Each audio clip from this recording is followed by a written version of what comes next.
çox dəhşətli dərəcədə içən vaxtlarım var idi. İçib canlı yayımlar açırdım, danışırdım, hakimiyyəti tənqid eləyirdim, biraz kobud sözlərlə, biraz nə ilə. Nə deyirlər, içsə normasını deyirəm, mən normasında içə bilsəm daha. Gördüm ki, mənim bədənim, orqanizmim, ruhum, yəni içkiyə qarşı adekvat deyil. Bir adamla məsələn oturursan, 2 nəfərə 1 litr araq içər, gedir o, çimir, yunur, işində, gücündə. 2 ay sonra gəlir ki, mən hələ onu dayandırmamışam. Evdən bir yeşik pivə al, get evdə iç, pivəni arağa qat, arağı tekiliyə qat, iç, ağzına gələni yaz, gözə görkəni yaz. Gözə mən içəndə bütün ölkə bilirdi də. Hə.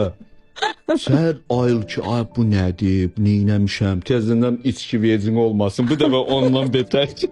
Və bir müddət sonra görürsən ki, içki sənin üzərində artıq imperialist bir gücə çevrilir. Diktələr eləyir. Təsəvvür elə vaxtlar olurdu ki, 2 gün, 3 gün içmirdim, amma evdə mütləq içki olmalı idi. Soyucunun ağzını açırdım, gördüm orada da hər rahat olurdum. Gedirdim, girirdim yerim. Ona güvənirdim, ona inanırdım. Deyirdim, nə olsun, olsa ehtiyatda gül kimi intiharım var da, içəcəm.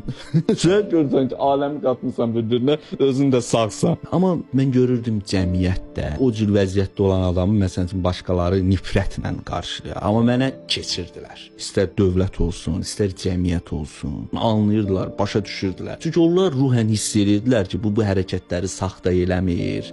Riyakarlıqdan eləmir, biraz məsuliyyətsizlikdən, biraz depressiv vəziyyətdən, biraz içkinin təsiri altından. Amma 1 dəfə, 2 dəfə, 3 dəfə, 5 dəfə, 10 dəfə özümdə hiss elədim ki, artıq ağ eləyirəm. Həqiqətən ağ eləyirəm. Və mən içkini dayandırdım. 1 dəfəlik içmədim. Bunların hamısı mənim ömrümün, həyatımın dövrü idi. Yaşadım. Gördüm ki, depressiyamda özüm biraz üstünə qoyuram. Əslində o deyil. Dedim, yaşamaq istəyirsən, ölmək istəyirsən. Özümə sual verdim. Dedim, yaşamaq. Dedim, mən nə artistliyə qoymusan özünü? Görürsən ki, duyğuların, hisslərin səni avladır. İntihar eləmək istəyən adam durun bunu Facebookda yazmır gündə. Gedib eləyir. Bunu yazırsa demək eləmək istəmir. Diqqət axtarır. Hə də, özdə sənin də üzərində bu qədər diqqət qayğı olduqca sən daha da qızışırsan. Axırda bir gün baxdım ki, tam mənə eləmə deyən yoxdur, təkəm. Və mən bunu ağlımla, şuurumla dərk elədim və özümdə güc tapdım, içkidən qurtardım. İçkiyə yox deməyi, bir dəfəlik yox deməyi bacarmaq mənim gözümdə mənim öz şəxsiyyətimin bir daha təsdiq oldu.